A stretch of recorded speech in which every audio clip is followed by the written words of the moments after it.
Saya cerita sedikit tentang ibadatu hadil ummah. Nanti saya bacakan teksnya. Di antara kebaikan umat ini adalah jalan-jalan itu termasuk ibadah. Makanya sering ada ayat fasiru fil ardi. Jadi supaya sering jalan-jalan. Jadi ini sudah jalan-jalan masih nyari apa? Nafkah. Kadang-kadang ya dapat macam-macam. Yang soleh ya dapat ibadah, yang enggak soleh ya dapat macam-macam lah. Tapi saya cerita yang soleh lah, yang enggak soleh itu enggak boleh dibicarakan itu ya. Rahasia. Saya ini lama di Jogja, ya tahulah kelakuannya orang-orang yang baik maupun yang setengah baik sampai. Ya semoga yang baik dilipat gandakan pahalanya, yang enggak baik diampuni. Tapi saya cerita sedikit. Di fikih kita, di kajian-kajian fikih kita memang ada istilah ini harus didengar karena ini ngaji dan sama status kita sama. Al-wasiyah ila ta'ah ya ta'ah, terus al-wasilah ilal maksiyah ya maksiyah. Jadi kalau kita jadi perangkat taat ya ibadah, kalau jadi perangkat maksiat juga maksiat. Sehingga di ilmu medis maupun di jasa online atau ojek atau apa, misalnya pertanyaannya kita pekerja paket profesional, boleh ndak ngantarkan paket narkoba? Ya jawabannya tentu ndak boleh, karena bukan masalah pekerjaannya, tapi yang diantar adalah sesuatu yang haram. Begitu juga boleh enggak ketika ada lelaki hidung belang tanya tempat mesum, kalau kamu nunjukkan berarti kan ikut berkontribusi. Ya kamu bisa meneruskan gimana hukumnya mengantar gitu misalnya.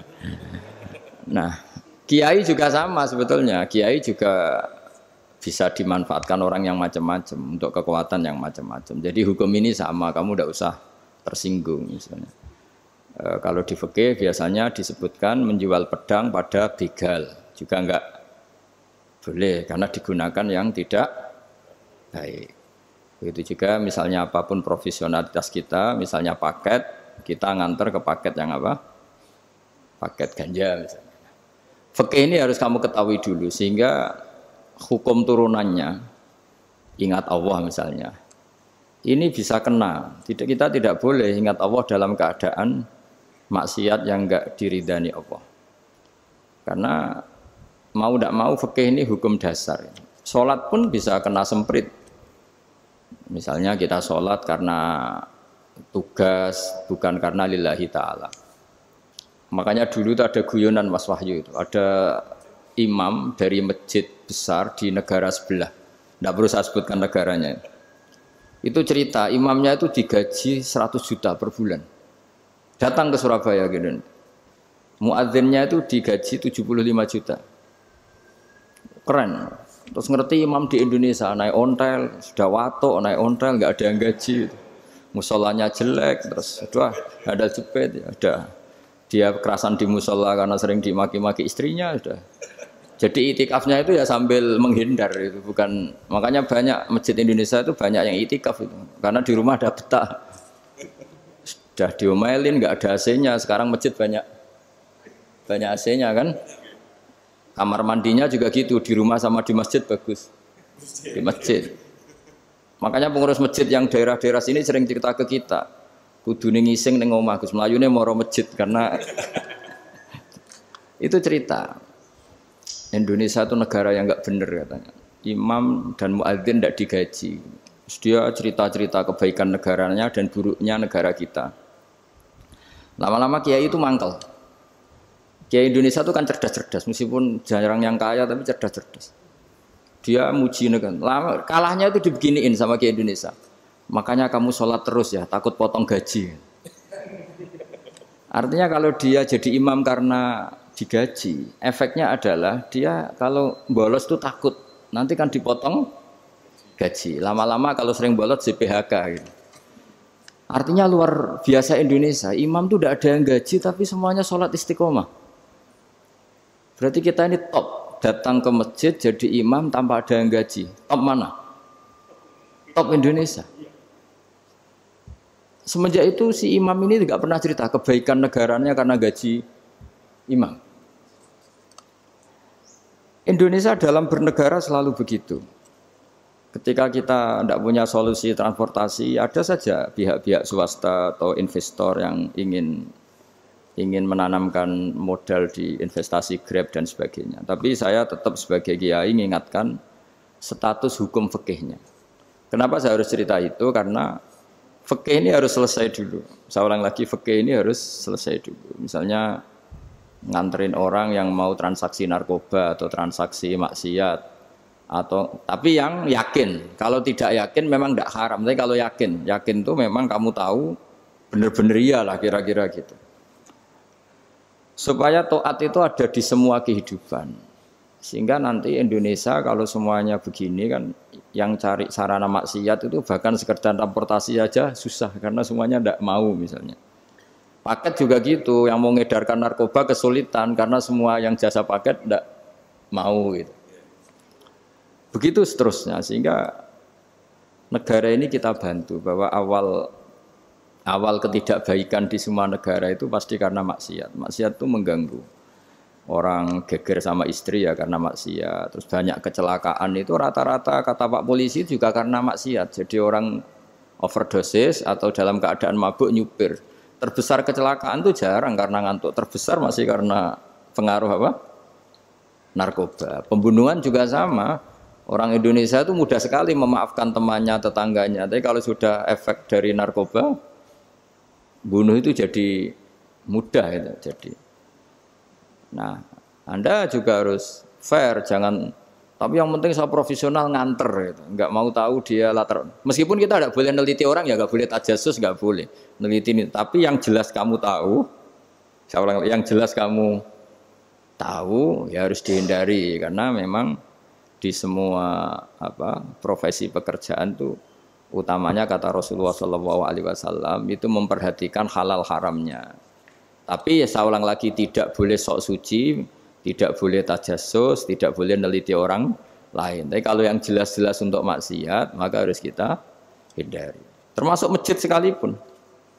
Dulu zaman Nabi itu ada masjid namanya Masjid Dirar. Untuk memecah konsentrasi sahabat. Sahabat itu begitu mencintai Nabi, mencintai Rasulullah. Ada orang kafir pinter, orang munafik pinter. Ini Muhammad harus ditandingi. Cara nandingi Muhammad jangan pakai dangdutan, jangan pakai bar, tapi pakai masjid. Karena ini suasananya kesannya bagus. Dibikin masjid tandingan supaya orang tidak ke Muhammad semua, tapi ke masjid ini. Ini pikirannya orang munafik. Artinya jangan kira terus masjid bebas hukum ya enggak juga. Masjid juga bisa kena semprit karena ini mendirikannya untuk bikin apa? Tandingan, untuk bikin masjid diror kalau istilahnya Quran masjid diror. Semua sarana kebaikan juga gitu. Yayasan yatim piatu juga kena hukum, pondok juga kena hukum, semuanya kena hukum. Ada orang ingin jadi kiai padahal tidak pernah ngaji terus bikin pondok, akhirnya dia dipanggil Pak Yai, anaknya dipanggil Gus padahal najis saja tidak tahu. Itu kan kasihan umat, akhirnya ada penyelewengan. Jadi semuanya kena hukum. Jadi Anda jangan tersinggung ketika saya cerita fikih untuk para teman-teman yang di Grab karena memang semuanya kena hukum, bukan ya. Mesra dengan istri juga kena hukum. Orang terlalu mesra dengan istrinya pasti ibunya terlantar. Karena menurut ibu Joe dan menurut ibu E. Gitu. Kalau menurut ibu E istrinya yang terlantar. Yang loyal sama teman ya istrinya terlantar. Yang takut istri temannya terlantar. Jadi itu semuanya kena hukum. Tanpa terkecuali.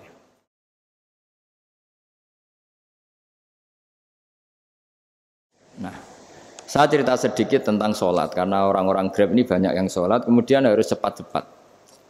Dulu ketika sahabat punya imam yang lama sekali kalau sholat, sehingga si sahabat yang satu, yang petani ini mufarokoh. Mufarokoh itu memisahkan diri, kemudian imamnya diselip. Itu boleh memang dalam fikih, kamu niat mufarokoh dulu. Mufarokoh itu niat bahwa kamu memutus hubungan dengan imam, kemudian meneruskan sholat sendiri. Singkat cerita dua orang ini berdebat, Mu'ad sama Ar-Ra'i yang penggembala ini. Kamu munafik, sholat kok meninggalkan imam. Terus yang satu bilang kamu keterlaluan, sholatnya lama sekali. Singkat cerita dua orang ini lapor ke Rasulullah SAW. Uniknya Nabi itu membenarkan yang petani tadi. Kamu Mu'ad, jadi masalah. Agama ini tidak boleh jadi problem. Kalau kamu ngimami orang, jangan lama-lama. Di situ ada ibu-ibu yang ditunggui anaknya yang sedang menyusu. Banyak petani yang nunggu macam-macam. Kayak pegawai POM ya ditunggu shift temannya, pegawai Indomaret juga gitu, apalagi Grab mungkin ditunggu penumpangnya macam-macam. Sehingga kebaikannya teman-teman yang kerja serabutan begini juga bergantung kebaikan imam tadi. Kalau sholat itu tidak boleh lama-lama. Apalagi wiridan, sholatnya aja nggak boleh lama-lama, apalagi wiridannya. Nah, kadang-kadang orang ngira kebaikan tuh nggak ada sempritnya, ada juga. Sholat tuh ya disemprit sama Nabi. Kalau terlalu lama juga disalahkan karena nanti agama ini menjadi apa? Problem, menjadi problematika. Nah, termasuk kebaikan kita ketika membolehkan ya atau mentoleransi atau mendukung pekerjaan mulai Grab dan lain-lain adalah agama ini rahmatan lil alamin. Dulu ada seorang sahabat tanya, ya Rasulullah, boleh enggak kita ngegeng di perapatan gitu? Kata Nabi, ya jangan kalau bisa. Tapi kita harus natahaddas, itu tempat kita jagungan di perapatan, di tempat-tempat umum lah, di halte, Terus kata Nabi, nggak apa-apa, tapi fa'atut thoriq haqqaha. Kamu harus memberikan hak jalan itu. Apa hak jalan itu? Satu, kamu amar ma'ruf, kalau bisa ya nahi mungkar. Kemudian bikin suasana orang lainnya menjadi aman. Nah ini yang catatan. Kalau hitung saja, yang ikut Grab itu berapa ribu? Nah, ini tuh energi besar kalau di atas 100, berapa? 100 ribu. Hitung ya teman-teman di Grab, 100 ribu. 100 ribu ini kalau soleh semua, atau setengah soleh lah, kalau soleh berangkat keberatan ya soleh, setengah soleh. Itu ada, ini sudah saya pikir, ada kebaikan yang menyebar di seluruh Nusantara yang berjumlah 100 ribu. Ini luar biasa. Ada kecelakaan dia menolong pertama, ada pemerkosaan menolong pertama. Mungkin ada pencurian, ada apa. Maka kata Nabi, kamu kalau harus di jalan, itu kamu berkontribusi amar ma'ruf nahi mungkar. Saya sering ke Jogja, karena saya mulai 98 di Jogja. Ya sering di terminal malam-malam. Saya ketika kecil itu sering diceritain, orang nggak berani ke terminal ini, banyak preman, nggak boleh ke terminal ini karena banyak preman. Ya mulai dari Sumatera, Jawa, hampir seluruh Indonesia. Kalau jam sekian sampai sekian sudah nggak berani karena banyak apa? Preman. Itu uniknya, preman-preman itu selain dulu ditangani tentara dan polisi, itu urusan negara ya kali itu, dan kita ngapresiasi. Itu hilangnya yang permanen itu bukan saja ditangani ABRI dan polisi, TNI dan polisi, tapi ditangani kultur. Banyak mulai orang soleh, santri dagangan di situ, ada ojek mangkal di situ, supir taksi mangkal di situ. Terus di sini orang-orang soleh yang menghalau ketika ada perempuan digoda atau perempuan dicopet atau apa. Terus lama-lama jadi kultur bahwa kebaikan ini dominan. Setelah kebaikan dominan ini otomatis menyingkir sedikit demi sedikit. Jadi selain negara ini harus melakukan sesuatu yang seharusnya, yaitu menjaga masyarakat dari kriminalitas, sebetulnya yang paling awet dan paling mudah dilakukan itu tadi, kebaikan harus menjadi kultur bersama. Sehingga kalau terminal kemudian ada mbak-mbak jilbaban yang dagang, terus pak-paknya soleh, ada musola yang hidup, ojeknya juga gitu, terus supir taksinya. Lalu kebaikan ini menjadi nilai bersama. Saking jadi nilai bersama, ibu-ibu yang takut atas dirinya, nggak ngojek kecuali pak ini karena terkenal amanah, nggak naksi kecuali pak ini karena terkenal amanah. Dan kita Indonesia itu ingin seperti itu, sehingga amanah ini menjadi nilai bersama dan otomatis menjadi keamanan bersama. Corong Jawa itu tego nitipno anake karena dijamin aman, tego nitipkan istrinya juga karena dijamin aman. Nah kalau kebaikan ini juga menjadi satu nilai jual dan kita bisa mengawal secara serius, itu alhamdulillah betul. Nah dimulai dari mana? Satu, mental kita takwa. Kedua, sistem sosial, bahwa kita terkoneksi oleh indukan ya, juga terkoneksi oleh kepolisian. Maksudnya karena kita terdaftar, kalau ada anak hilang kan tinggal ini yang bawa wahyu misalnya. Jadi saya mohon, semohon-mohonnya, kebaikan ini harus jadi nilai bersama. Setelah terminal itu banyak orang baik, otomatis yang ini tuh menyingkir itu. Akhirnya apa? Nanti yang bos-bosnya toko itu ya hanya nitipkan sama orang soleh. Yang mau nge-grab juga hanya titip sama yang soleh. Begitu seterusnya. Sehingga jadi siklus kebaikan yang bersama. Nah, ini yang dimaksud Quran wa tamiru bainakum bima'ruf. Iktimar itu namanya urusan bersama. Ya, saya ulang lagi ya. Jadi orang Arab kalau bilang iktimar itu urusan bersama. Sehingga bahasa Arabnya konferensi besar itu kalau di NU disebut apa? Muktamar. Muktamar itu menjadikan urusan publik dirembuk, itu namanya apa? Muktamar. Nah, di antara kebaikan yang diinginkan Islam itu wa tamiru bainakum bima'ruf. Urusan kebaikan ini menjadi urusan apa? Bersama. Ya saya contoh itu kecil saya itu mesti dikandani sama orang-orang tua, jangan di terminal ini sampai jam ini.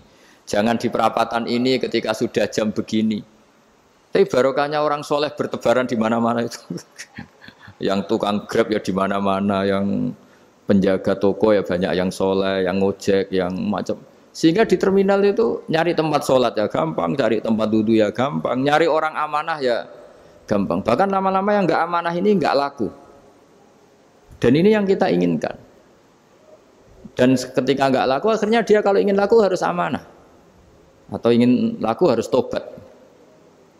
Nah, agama ini urusan bersama, sehingga Allah mengistilahkan wa tamiru bainakum bima'ruf. Jadikan kebaikan ini urusan bersama.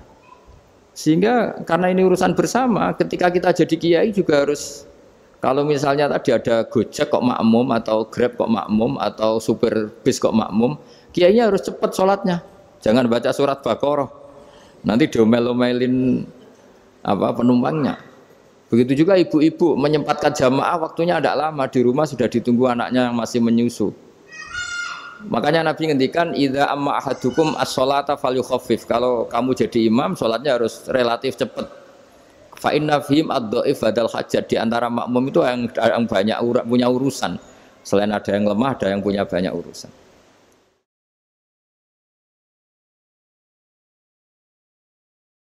Nah, terus ketiga, masalah kekayaan hati.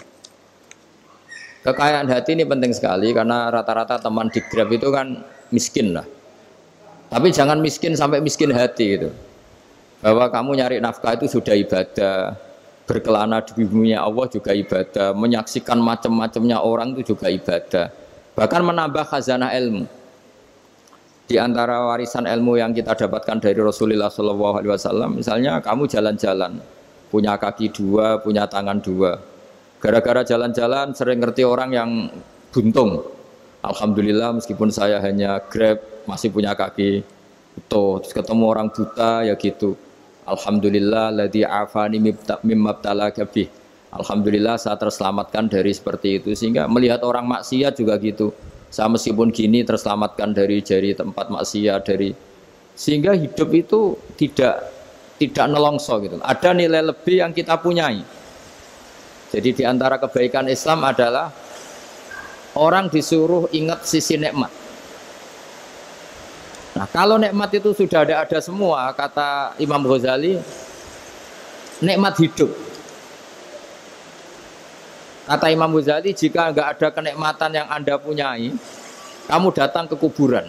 Disuruh datang ke kuburan. Dan kamu bilang begini, kenikmatan kembali ke dunia adalah kenikmatan yang diinginkan mulai yang mati zaman Nabi Adam sampai kiamat. Jadi kalau Fir'aun yang pernah jadi raja, Namrud, semuanya, bahkan orang-orang soleh sekalipun, kalau kamu tanya keinginan terbaiknya apa? Ingin kembali hidup untuk membenahi kesalahannya zaman hidup. Artinya apa? Kehidupan yang kita miliki sekarang adalah kenikmatan yang dirindukan mulai yang mati zaman Nabi Adam sampai kiamat. Maknanya apa? Kita punya kenikmatan yang luar biasa karena kenikmatan yang dirindukan oleh orang yang sudah mati mulai dulu sampai sekarang. Apapun masalah hidup Anda ini punya kenikmatan yang enggak tertandingi, yaitu namanya hidup. Barokahnya hidup itu kita bisa tobat. Setidaknya ingin tobat. Kalau nggak bisa tobat, ingin tobat. Makanya di Indonesia itu banyak nyuwun sewu, banyak maling yang anaknya itu soleh. Karena kalau ngandani anaknya tetap gini, wes le bapak tok sing lakoni kowe ojo. Bapak tok yang alami ini kamu jangan. Banyak di Indonesia orang nggak bisa baca Quran, anaknya hafid. Karena setiap bodoh itu tidak diwariskan. Wes le bapak tok sing bodoh, kowe ojo bodoh. Mungkin teman-teman di Grab juga gitu, wes bapak tok cong sing nasibe ngene kowe ojo. Jadi kebaikan begini itu akan terus-menerus diwariskan. Sehingga banyak orang tidak tamat SD anaknya dosen, nggak tamat SMP anaknya dekan. Karena setiap dari kita itu cita-cita kebaikannya menurun ke anak cucunya, keburukannya berhenti di dia. Cara wong Jawa itu bapak tok sing nglakoni. Nah, di sini saya jelaskan tentang kekayaan rohani. Jadi saya mohon ketika Anda jalan-jalan nganter penumpang itu harus sering muji Allah Subhanahu wa taala. Ya, saya bacakan ayatnya at-taibunal abidunal hamidun. Orang baik itu yang tobat, yang ahli ibadah. Di antara definisinya itu as-saihun, yang sering jalan-jalan. Siyaka itu jalan-jalan. Jadi orang paling bejo sak dunia itu sampai harus jalan-jalan ibadah dapat uang. Tapi syaratnya ibadah. Sekali tidak ibadah dapatnya masalah kan? Sering gojekkan orang cantik terus ingat istrinya tidak cantik. Sering gojekkan orang yang sopan, yang santun terus ingat andekan ini istri saya di rumah rewel gitu. Jadi kalau kamu tidak taat itu adanya penyesalan. Di lampu merah ada orang naik Ferrari, naik Alphard, sementara kamu di rumah hanya mobil butut, kadang malah tidak punya mobil. Jadi kekayaan rohani itu dimulai dari mana? Dimulai dari taat. Cara berpikir itu taat, bukan maksiat. Sekali Anda cara berpikir maksiat, maka adanya hanya penyesalan.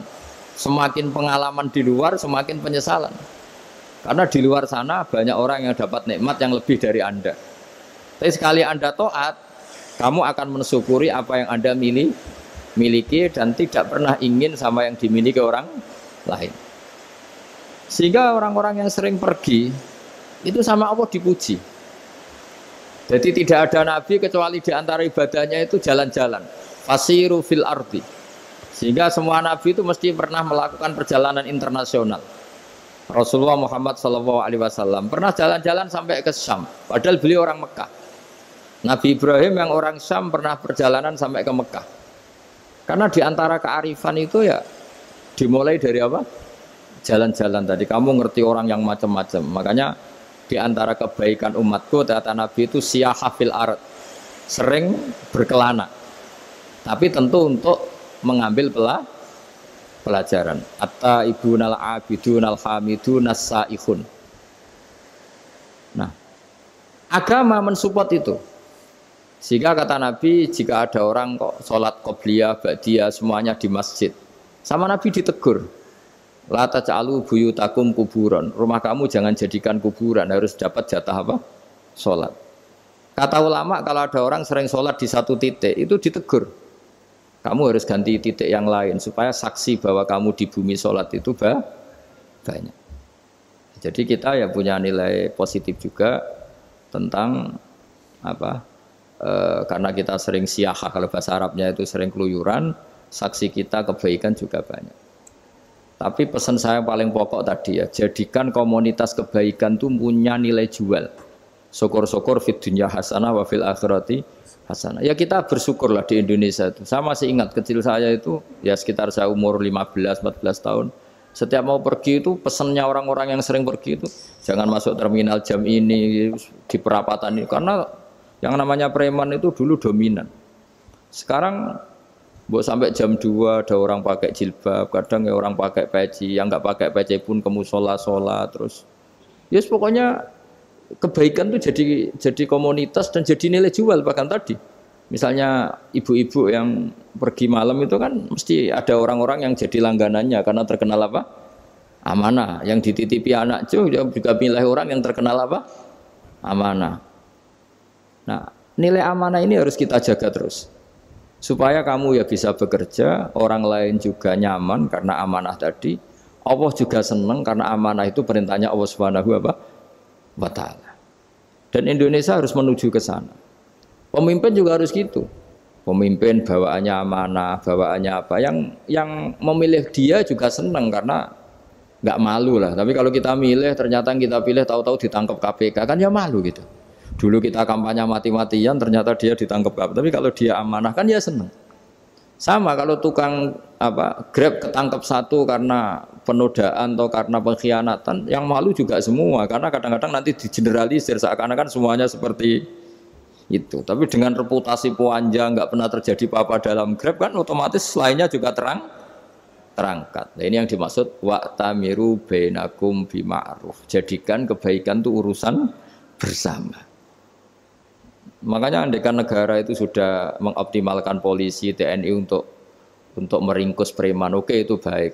Tapi ya lebih awet lagi kalau itu ditopang masyarakat. Karena yang nggak amanah terkucilkan, terus akhirnya Grabnya nggak laku, akhirnya dia dipecat, akhirnya kan yang maksiat hilang, yang kriminal hilang, yang ada hanya Grab yang baik. Begitu juga di dunia apapun. Itu yang dimaksud wa'tamiru bainakum bima'ruf. Jadikan kebaikan ini urusan bersama. Nah karena kita baik, otomatis jadi teladan yang baik bagi anak kita, istri kita, tetangga kita. Dan karena kita baik, maka terhormat. Sehingga orang melihat Grab itu simpatik, respect, karena reputasinya baik. Nah karena orang respect tidak dicibir. Barokahnya tidak dicibir, tidak mangkel. Barokahnya tidak mangkel, tidak saling ejek, bahkan tidak saling bunuh. Coba kalau kita jelek, dicibir orang, kita dalam keadaan mabuk, tidak terkontrol, bunuh. Jadi efek dari maksiat itu begitu buruknya. Sehingga penelitian itu mengatakan kebanyakan kecelakaan ya pemicu utamanya rata-rata ya nyupir dalam keadaan mabuk. Beberapa nyuwun sewu kasus-kasus kriminal rata-rata ya dipicu oleh hal-hal seperti itu. Makanya meskipun di luar saya tolong hindari narkoba, hindari hal-hal yang maksiat supaya pekerjaan Anda ini barokah.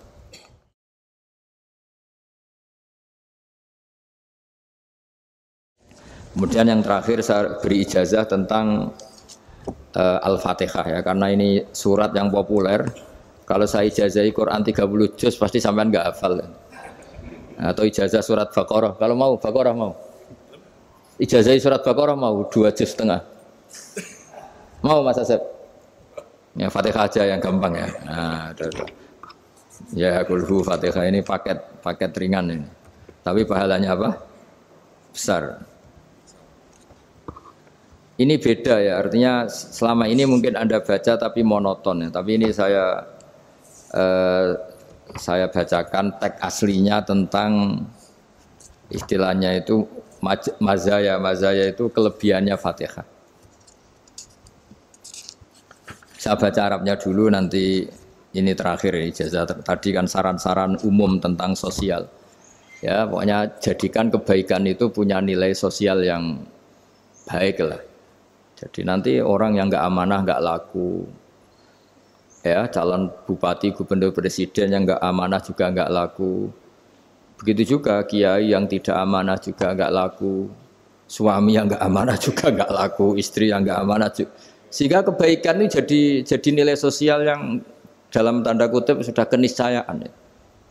Yang diinginkan Allah itu seperti itu, bukan kebaikan yang dipaksakan karena kekuatan negara. Maksudnya kalau bisa kebaikan itu tidak usah dipaksakan. Memang sudah satu kebutuhan. Kayak cerita-cerita di negara maju itu, bahkan apapun jatuh itu nggak ada yang ngambil itu. Makanya gambarannya Mekah Medina kan gitu kan, barang jatuh nggak ada yang berani ngambil. Itu saking sudah jadi sistem. Nah, sehingga banyak negara di Eropa itu yang sampai nggak punya tentara, nggak punya polisi karena kebaikan itu sudah. Nah kita kan masih capek, polisinya aja capek, apalagi masyarakatnya karena kebaikan itu belum jadi nilai bersama. Nah kita selain ditopang negara, ada polisi, ada tentara, itu kita usahakan kebaikan itu jadi nilai bersama. Tadi wa'tamiru bainakum bima'ruf. Dan kita punya reputasi yang bagus dalam bab ini. Saya masih ingat kecil saya itu yang jilbaban hanya keluarga kiai. Sekarang rata-rata masyarakat itu jilbaban. Dulu yang sekolah SMP, SMA itu jilbaban kadang dulu malah dilarang ya, harus sama seperti itu seragamnya. Sekarang sudah boleh. Dan nyaman. Lama-lama yang dapat simpatik ya yang pakai pakaian model tertutup seperti itu. Lama-lama gamane cara wong golek mantu ya golek yang seperti itu daripada yang blodor. Lama-lama jadi nilai bersama. Ya ingin saya seperti itulah. Di terminal juga sama. Orang mau makan cari warung yang kelihatan ada ayat kursinya, pakai jilbab atau paling enggak dia nggak mungkin lah nyuguhkan yang tiren atau yang haram. Akan ada garansi sosial, ada apa? Ada garansi apa? Sosial dengan penampilan yang soleh itu kan masa iya nyuguhkan oplosan babi gitu misalnya itu. Jadi nilai sosial itu harus ya tadi harus benar-benar jadi nilai sehingga negara biar gak capek-capek itu. Polisi juga gak capek kan karena tugasnya corong Jawa mau ngawat-ngawati tok tapi sudah tidak perlu tegang karena kebaikan sudah jadi nilai apa? Bersama. Ya ingat-ingat ya ayatnya tadi wa tamiru bainakum bima'ruf. Jadi kebaikan itu harus jadi nilai bersama. Iktimar itu menjadi urusan bersama. Makanya kalau kita rapat besar disebut apa? Muktamar. Muktamar itu urusan bersama. Ya tadi imamnya sholat juga menopang Gojek karena enggak lama-lama nopang Grab, nopang Kernet, nopang penjaga Indomaret, penjaga bensin, pom bensin. Lah dia hanya punya waktu 5 menit terus imamnya baca Baqarah kan. Iya imamnya mursyid, mungkin dia tambah lama tambah dapat aplaus dari muhibbinnya, tapi makmumnya dia tambah lama tambah dapat penghormatan dari pecintanya, tapi kitanya wah khusyuk wali kan dia dapat status naik lah, kita yang sudah tidak ikut jadi wali diganggu apa pekerjaannya. Kalau ada imam seperti itu sampai mufarokoh saja, niat ya Allah sampai sini saja saya makmum orang itu, silakan orang itu punya urusan sendiri dengan jenengan ya sudah atau salib saja apa. Nah, itu boleh kalau dalam fikih namanya apa? Mufarokoh. Mufarokoh itu niat. Tapi kamu jangan langsung selonong mufarokoh, niat dulu. Pamit sama Allah bahwa sekarang mau mufarokoh. Ya, tapi ya jadi sholat yang aneh kan, imamnya masih rukuk, kamu terus sujud, terus apa-apa selesai ya. Mungkin dalam pandangan itu orang lain ini maksudnya makmum gimana ini kok begini. Tapi sudahlah Allah Maha tahu. Insya Allah dimaklumi. Ya saya baca tentang Fatihah ya, karena sampean pasti sering baca Fatihah. Supaya apa sekaligus jadi jimat lah gitu. Jadi kalau kamu sering di jalan-jalan yang mungkin sepi atau mungkin kan tidak semua teman Grab itu nasibnya bagus yang di Semarang Jogja. Mungkin yang di Kalimantan di Papua kan ada yang 10 kilo gak ketemu rumah, ya kan? Ya lihat di TV-TV itu kan kasihan kan. Sudah 10 kilo gak ketemu rumah, penumpangnya kewekar preman tuh kan. Ini makan orang enggak kan gitu. Kan ujiannya dua. Kalau penumpangnya cantik itu ya kecoba syahwat, kalau preman takut. Jadi orang itu selalu ujian itu. Sing sedengan itu kan jarang orang itu. Jadi kalau penumpangnya perempuan cantik ujiannya itu syahwat, kalau preman ujiannya ketakutan. Kalau orang yang lemah bawa uang ujiannya kamu ingin garong. Jadi hidup itu memang semuanya ujian. Liyabluwakum ayyukum ahsanu amala. Makanya saya sering ditanya oleh teman-teman, Gus, nah ujiannya kenal wong wedok elek piye sama, kenal wong ayu ujiane syahwat, kenal wong elek ujiane ngenyek, itu sama-sama dosa. Syahwat ya dosa, ngenyek juga dosa. Wah elek keriting untune metu ya dosa ngomong gitu. Kadang-kadang orang berpikir enak kancanan wong elek gak dosa. Kata siapa kancanan wong elek itu ya dosa karena bawaannya ngenyek. Ngenyek itu menyepelekan itu. Makanya saya itu ya nggak mau berteman sampean. Nanti kan bawaannya ngenyek atau seneng ya tidak tahu saya. Ya sudah ada takdir saja kalau ketemu ya tak ulang ngaji gitu. Tapi ini ngaji terakhir, setelah ini ngaji biasa aja, tidak usah resmi gini. Ngaji kok resmi aneh. Pokoknya nanti suatu saat kalau pandemi sudah berlalu saya akan ngaji Rebone, lalu ini ngaji. Ini ngaji yang kurang bagus karena ngatur kiai kurang berkah ini. Nanti tapi ya lumayan lah masih mau ngaji. Ngaji kok tanggal ini jam ini. Sekarang suatu saat kamu tak panggil, Mas Wahyu datang ke sini jam ini, tidak mesti bisa. Mungkin pas ada acara apa, maaf ke sini pas ngecek, pas apa. Gitu. Jadi ya sudah tapi tak maafkan, enggak apa-apa. Takdir ya. Tak bacakan supaya sampean tahu keramatnya Bismillah. Nah sebelum saya bacakan Bismillah Fatihah, tak beritahu tentang ilmu tafsirnya, karena ini penting sekali. Fatihah itu dawuhnya Allah, tentu itu dawuhnya Allah. Saya ulang lagi, itu kalamullah. Tapi yang sudah diberikan kesampaian ke kita semua. Sehingga seakan-akan itu menjadi dawuhnya kita ke Allah. Jangan salah loh ya, Fatihah itu dawuh Allah, tapi sudah diberikan ke kita. Sehingga posisi kita itu yang punya itu. Nah kenapa ini perlu dijelaskan? Karena nanti ada kalimat iyyaka na'budu wa iyyaka nasta'in. Kalau itu masih kalam Allah, berarti Allah ngomong ke kamu, ngendikan ke kamu, kepadamu aku menyembah. Masa Allah menyembah kamu? Nah, sehingga ilmu tafsir itu menyelesaikan itu dulu ya. Saya ulang lagi ya, sebelum sampean sering baca Fatihah, aku yakin ya sering baca. Tapi barokahnya ndak paham itu ndak pernah janggal. Enggak paham itu ya penting supaya ndak iskal, ndak janggal. Sebetulnya di kalimat itu ada yang janggal. Kalau Fatihah itu kalimatnya Allah atau kalam Allah, bagaimana dengan kata-kata iya kana budu? Masa Allah ngendikan ke kita, kepadamu kami menyembah. Masa Allah menyembah kita? Maka penyelesaiannya secara ilmu tafsir gimana? Semua ulama mengatakan, bukan satu dua, semuanya mengatakan di Fatihah itu semuanya diberi kawalan kalimat. Saya ulang lagi ya, di Fatihah itu semuanya diberi awalan kalimat qulu, katakan wahai hambaku begini. Ya, katakan wahai hambaku begini. Nah, begini ini pelajaran dari Allah yang sudah diberikan ke kita. Terus kita mengatakan bismillahirrahmanirrahim, alhamdulillahirabbil, termasuk kita mengatakan iyyaka na'budu wa iyyaka nasta'in. Jangan bayangkan Allah ngendikan ke kita. Kalau Allah ngendikan kita berarti gini, hei wahyu, ihdinas siratal mustaqim, tunjukkan saya jalan yang benar. Nah nanti kamu terus, ya Allah, Anda aja minta tolong saya minta tolong siapa kan? Jadi panjang kan? Ya, saya ulang lagi ya. Jadi itu di Ulumul Quran diterangkan gimana? Sebelum baca Fatihah, ya. Fatihah itu kalamullah, ngendikane Allah, tapi yang sudah diajarkan ke kita dan sudah milik kita. Sehingga kalimat itu menjadi milik kita. Tapi ya kalamullah, tetap kalamullah, tapi sudah menjadi milik kita. Udah paham ya? Ya pinter nah. Ya, karena kalau tanpa penjelasan seperti ini, Anda akan iskal. Bagaimana Allah iskal itu janggal? Bagaimana Allah mengatakan iya anak butuh? Kan jadi aneh ya? Ya, jadi tak jelaskan secara ilmiah ya. Jadi kata ulama-ulama tafsir, ayat-ayat Quran seperti ini sebetulnya dimulai dari qulu apa? Meskipun enggak dilafatkan.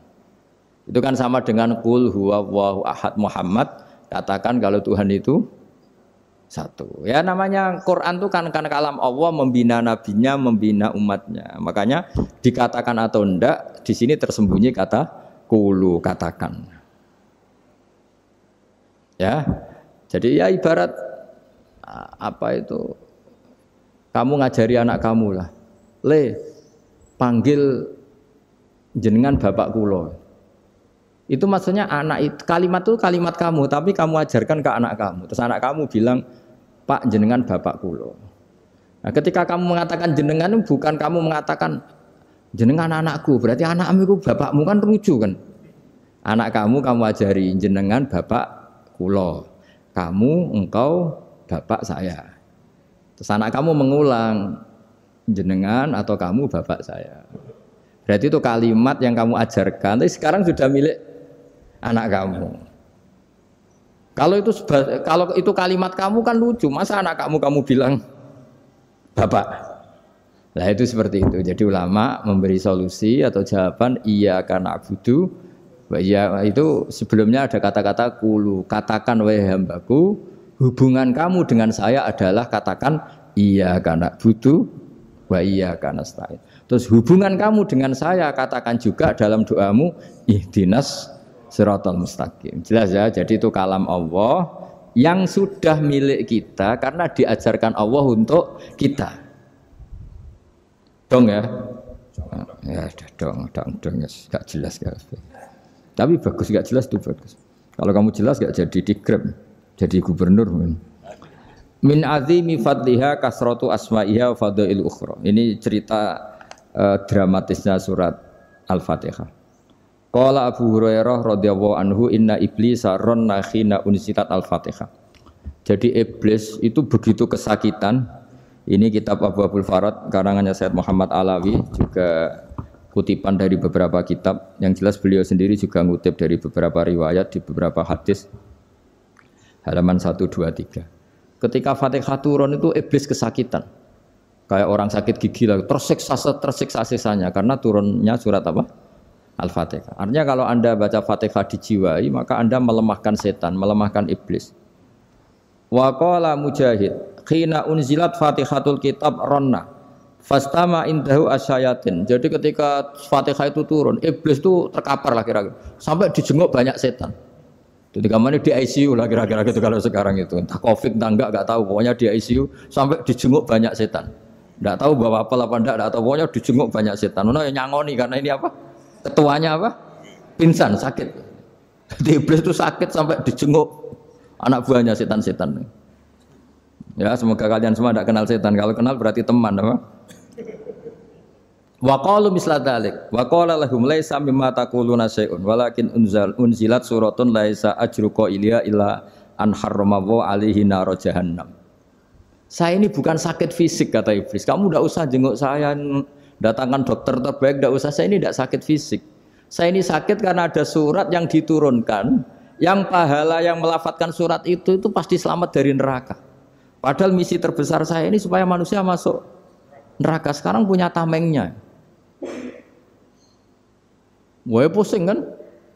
Ya seperti orang lah goda sampean ternyata sampean setia itu kan pusing.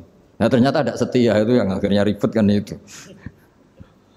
Jadi iblis itu cita-cita terbesarnya kan semua orang itu masuk neraka. Nah sekarang turun satu surat yang gara-gara surat itu siapapun yang baca dijamin selamat dari neraka. Jadi walakin unzilat suratun laisa ajru qailiha illa an harramallahu alaihi nar jahannam. Karena jadi dia shock lah kalau orang di Jawa itu bilang shock. Aduh, sial nasib saya ini umat enggak bisa saya goda lagi karena punya tamengnya tadi punya. Qad batala kaidukum wa makrukum. Rekayasa kalian sekarang itu tidak ada gunanya semua. Nah, ini alhamdulillah di Indonesia kelihatan kan banyak yang miskin, banyak yang susah. Tapi selagi mereka masih sholat, itu keinginan mencari halal itu masih tinggi. Kayak apa kita di tengah kota, jauh dari anak istri, jauh dari tetangga. Biasanya kalau orang jauh dari anak istri, tetangga kan sakar PDW. Tapi yang soleh masih banyak, sudah jauh dari keluarga tetap lurus. Loh, kalau yang dekat lurus kan wajar, konangan wong akeh. Kan. Ini sudah jauh masih lurus. Nah ini nggak lepas dari barokahnya surat apa? Surat Fatihah tadi. Jadi karena ada surat yang menjamin pelafalnya atau qailiha terbebas dari api neraka.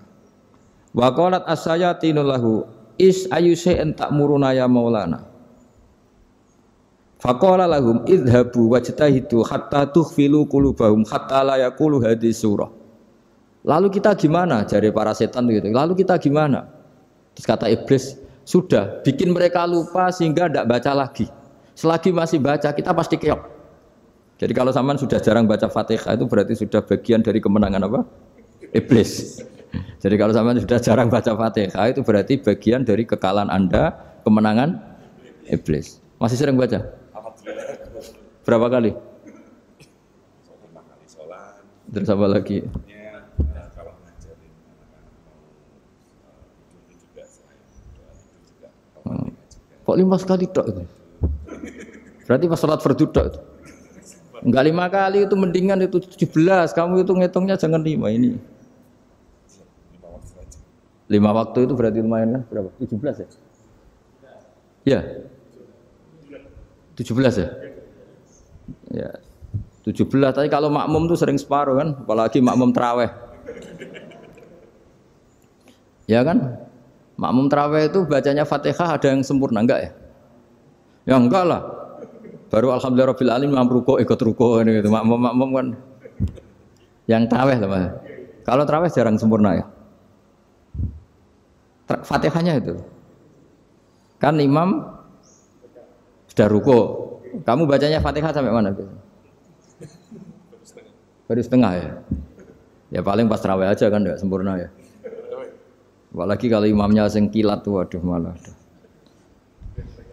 Nah ketika Fatihah itu sebegitu keramatnya, sebegitu topnya, itu setan rapat, singkat cerita itu yang tadi dipimpin oleh iblis yang sedang terkapar apa?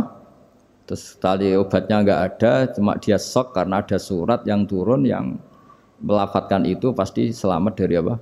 Neraka. Nah ini gimana saran Anda? Terus sarannya adalah bikin orang-orang itu lupa, tidak baca Fatihah. Nah ini rapatnya iblis. Idhabu wajtahidu hatta tukhfilu qulubahum hatta la yaqulu hadhihi surah. kala yuksiru qiraataha wa la yakunu lahum ajrun wa thawabun bal yakunu lahum adzabun wa iqabun.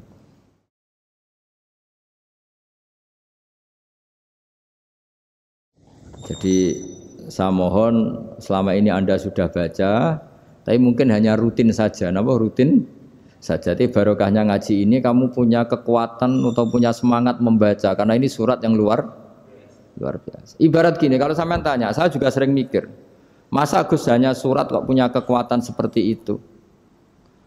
Di dunia ini kata Allah, mulai Nabi Adam sampai kiamat, nggak ada yang bisa menandingi kekuatan kalimah. Kalimah itu kata-kata, nggak ada yang bisa menandingi kata-kata. Misalnya Anda nge-grab, berangkat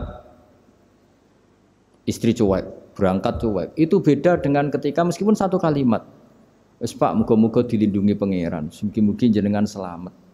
Itu menjadi teduh dan semangatnya luar biasa karena kayak mendapat support. Jadi kira-kira kalimat itu hubungannya kita dengan Allah, Fatihah itu seperti itu. Kamu melafadzkan satu kata-kata yang dibenarkan langit bumi, dibenarkan aras, dibenarkan malaikat, dibenarkan semua penghuni di dunia ini. Sehingga itu efeknya luar biasa. Itu seperti gini ya, kamu cerai sama istri, terus nikah lagi katut babon. 10 tahun anak kamu dididik, ibunya benci kamu. Dan memang Anda layak dibenci. Dididik. Dan sampai nggak pernah manggil kamu Pak. Suatu saat, kamu tentu rindu kan, ingin dipanggil bapak oleh anak kamu. Suatu saat anak ini manggil kamu Pak E. Itu senengnya bukan main, hanya sebuah kata-kata. Makanya kadang-kadang orang itu tanya sama kiai, ijazah lafadz ini gunanya apa sih? Itu ijazah-ijazah itu untaian kata-kata, yang kata-kata ini dibenarkan langit dan bumi dan aras dan para malaikat, sehingga efeknya itu luar. Nah ibarat seperti itulah, kamu melafadzkan Fatihah itu melafadzkan kata-kata yang dibenarkan Allah dan Rasul dan semua malaikat, semua penghuni langit. Maka ini efeknya pasti luar. Nah di sini lah orang-orang dulu itu tahu keramatnya itu, sehingga ketika melawan Belanda, melawan Jepang dulu itu kalimat-kalimat itu menjadi mantra yang luar biasa. Doa lah, doa yang luar biasa.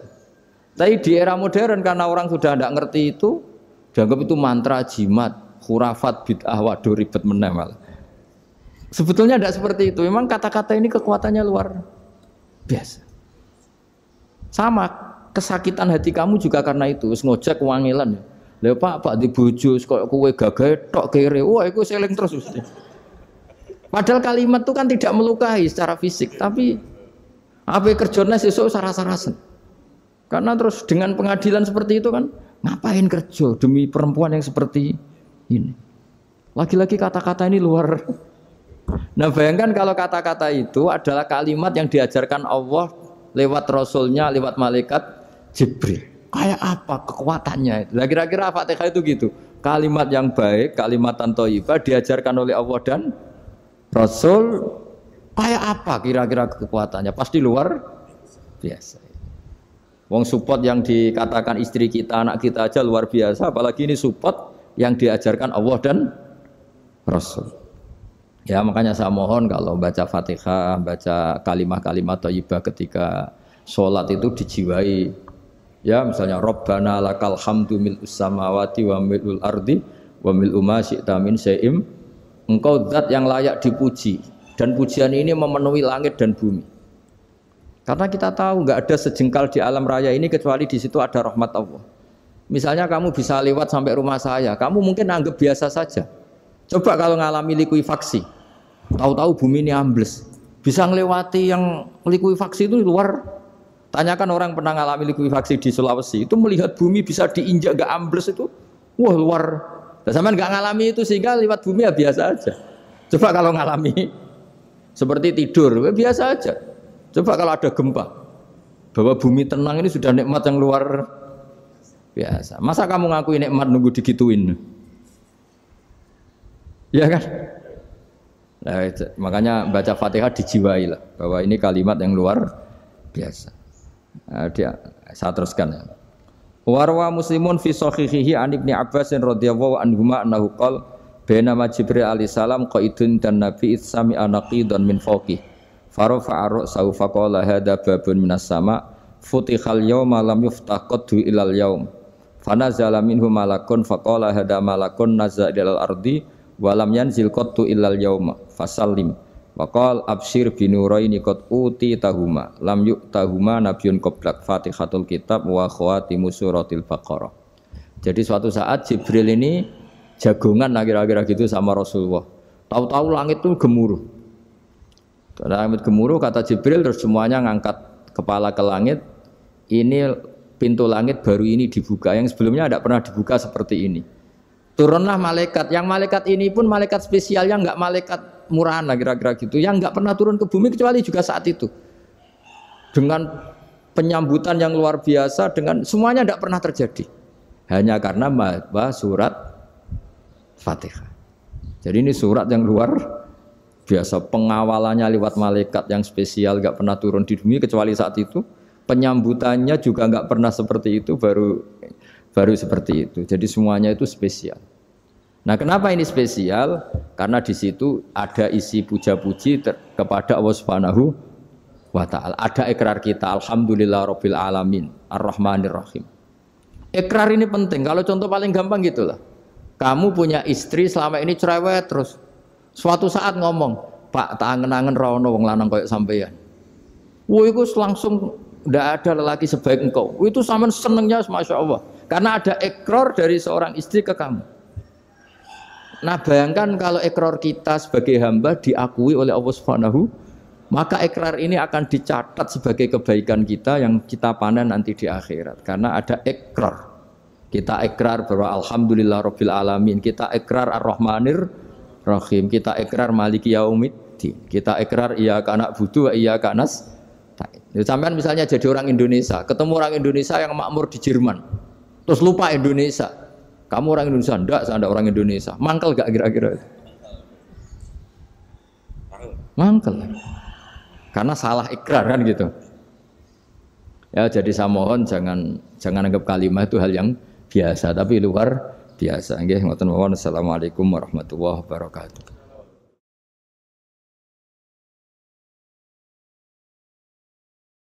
Saya berkali-kali kampanye di mana-mana lah, kampanye dan menganjurkan.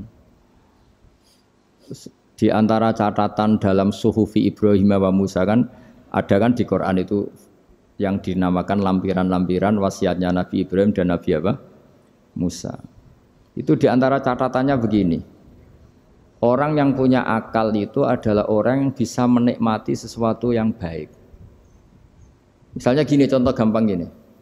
Kamu punya anak pertama atau punya anak yang masih kecil, itu gendong tuh senangnya bukan main. Melihat anak sehat tuh senangnya bukan main. Mungkin saat itu banyak orang yang sedang maksiat dengan perempuan nakal atau dengan teman-teman nakalnya, yang nganggap seperti itu tidak nikmat. Tapi andekan ini ditimbang ya ditimbang. Yang maksiat betulan, misalnya paling ukuran bahagianya itu 70%. Tapi yang ini, yang nimang anak baru lahir atau masih kecil, corong Jawa ngeloni anak, bisa saja bahagianya itu sampai 100%. Artinya selama ini kesalahan kita adalah nganggap maksiat itu pasti menyenangkan dan taat itu tidak menyenangkan. Makanya saya berkali-kali fatwa, untuk melawan kenikmatan maksiat, orang harus terbiasa menikmati taat, menikmati kebaikan. Jangan kira kita nimang istri nikmat, nimang anak nikmat, ketemu teman yang lama tidak ketemu juga nikmat. Artinya kita akan melewati berjam-jam untuk jagungan sama teman, sama anak, sama istri. Dan itu harus kamu nikmati supaya mengganti tidak berkebutuhan nikmat yang lewat jalur maksiat. Jadi saya mohon sarana-sarana yang menyenangkan itu, yang taat itu kita maksimalkan. Makanya bapak saya itu sering pesen, kowe nak ngaji sing guyon, sing seneng.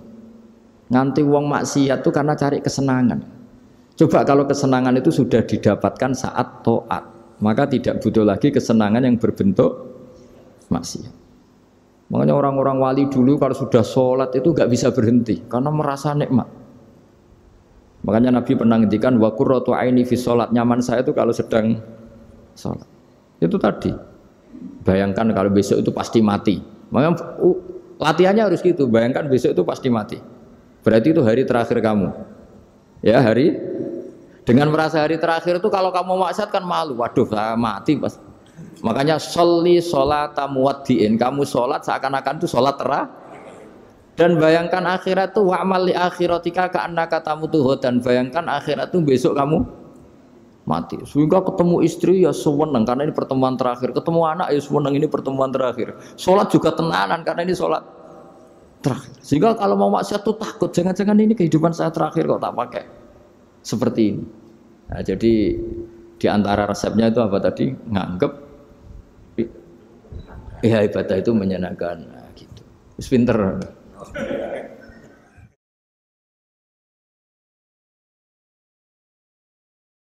Oke, satu pertanyaan lagi, Gus. Ini ada pertanyaan dari teman-teman mitra driver Grab. Saat mengantarkan barang, tiba-tiba azan waktu sholat, ya, Gus. Lalu kita sebagai driver harus sholat dulu atau menyelesaikan orderan dulu, karena itu juga amanah kan orderannya itu. Mungkin nganter barang atau mungkin nganterin penumpang. Mengingat barang tersebut sudah ditunggu pemiliknya dan penumpang tersebut juga sudah ada janji yang lain, pokoknya gitu. Nyuwun pencerahannya, Gus, gitu. Begini ya, ini kan fikih sosial ya. Saya jawab, ini memang harus pakai fikih, nggak pakai rasa. Saya ulang lagi, pakai fikih, nggak pakai rasa. Waktu sholat itu kan banyak ya, diantaranya maghrib dan isya, duhur dan asar, terus subuh sendiri. Ya, ben sampean belajar fikih, orang belajar tasawuf ya. Nah, kalau subuh itu tidak ada toleransinya kalau waktunya sudah tinggal 10 menit karena tidak ada jamak. Ya, tidak ada apa? Jamak. Sehingga misalnya kalau kamu ngojek waktu tinggal 10 menit ya harus sholat. Tapi kalau sekedar dengar azan ya, ini penanyanya kayaknya itu teman kamu, jadi fikihnya kayak kamu, nggak jelas. Azan itu kan bukan akhir waktu sholat. Azan itu bukan akhir waktu sholat, tapi awal sholat. Itu tidak harus supir Grab, tidak harus supir Gojek. Meskipun kamu makan ada azan ya teruskan saja, kan tidak akhir waktu sholat. Anda menerima tamu, gendong anak, atau sedang nyupir, atau sedang bercengkrama sama teman. Kalau ada azan ya nggak apa-apa, misalnya diteruskan. Kan bukan akhir waktu sholat. Yang benar-benar harus ditinggalkan itu kalau waktu sholat misalnya tinggal 7 menit. Atau tinggal 8 menit. Waktu yang mau tidak mau kamu harus tasarrufkan, kamu peruntukkan Injury time ya, Gus. Injury time. Nah, gitu aja kok nggak tahu ya.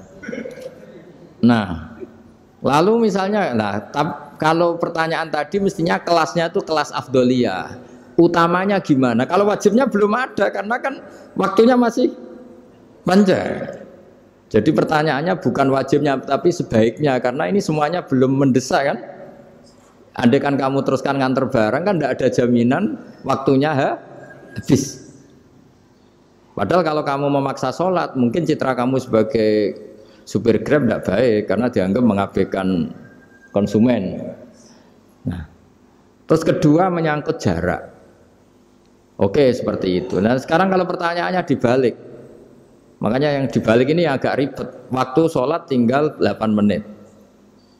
Ada konsumen yang minta diantarkan saat itu dan acaranya ke mall happy-happy, maka fatwa kita sebagai ahli fikih ya tantang saja, saya mau sholat dulu, kalau enggak sabar ya silakan cari yang lain kalau acaranya ke mall.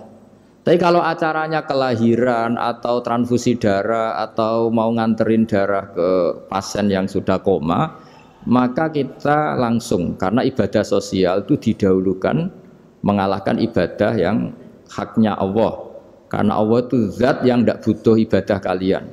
Tapi kalau pasien ini kalau enggak nang kesampaian darahnya mati misalnya, jadi kamarnya Allah lebih apian lah gitu. Makanya masyhur kalau dalam fikih hak Allah sama hak adami ini dimenangkan hak adami, tapi bukan karena Allah kita kalahkan. Allah tidak butuh itu semua gitu. Jadi dikalahkan tapi bukan karena kalah, justru karena tidak butuh. Ya ibarat gini lah, Allah itu saking baiknya. Baiknya Allah kan pasti di atas orang tua kita. Itu pasti ulang lagi. Baiknya Allah pasti di atas orang tua kita. Orang tua kita saja baik, apalagi Allah. Misalnya orang tua kamu butuh uang 5.000. Adik kamu butuh uang 5.000. Adik kamu yang kecil atau ya. Kira-kira orang tua kamu itu nyuruh dikasihkan beliau apa ke adik kamu? Kira-kira saja. Ke adik kamu. Nah Allah itu saking baiknya. Hal yang terkait Allah, misalnya tadi sholat tepat waktu sama ibadah sosial Itu disuruh ibadah sosial. Karena ini kalau nggak kesampaian transfusi darahnya atau apalah, atau kamu dokter yang harus mengurus operasi, waktunya tinggal 5 menit, kamu harus ngoperasi pasien dulu. Karena Allah bisa menerima sholat kamu. Nah, tak terangkan lagi ini fikih terus. Lalu sholat yang apa? Kalau sholat itu antara maghrib dan isya, dan nanti yang terlambat itu maghrib, kita ngikuti ulama yang mengatakan jika ada darurat, maka maghrib dan isya boleh dijamak meskipun tidak atas nama pergi. Kan jarak kamu kan tidak jarak masafatu qasrin. Artinya apa? Misalnya saya dokter, harus operasi, waktu saya tinggal 8 menit mau maghrib, ternyata harus ada operasi. Kalau saya nggak nangani, mati. Saya harus operasi. Dan nanti waktu saya maghrib habis itu tidak harus dikatakan qadha atau yang mengeluarkan maghrib dari waktunya. Bisa saja menurut ulama dianggap boleh dijamak takhir dengan isya. Karena kondisinya masih waktu jam'in. Begitu juga duhur dengan asar. Tapi kalau waktunya itu asar, tinggal 8 menit, kemudian harus ada operasi. Ya kita operasi, waktu asar kita mundur sampai maghrib, namanya qadha yang dimaafkan Allah. Ya namanya tetap qadha karena asar nggak bisa dijamak dengan maghrib. Jadi ini fikih ya. Jadi jawabnya harus jelimet. Jadi saya ulang lagi ya. Tadi kan pertanyaannya dengar adzan. Kalau adzan kan waktunya masih panjang. Apalagi misalnya maghrib kan waktunya kan taruh saja ada waktu seperempat jam. Ternyata andekan kamu antar hanya butuh waktu 7 menit. Kan nggak ngefek sama sekali. Saya nyanda lah. Ah, nyanda. Gitu.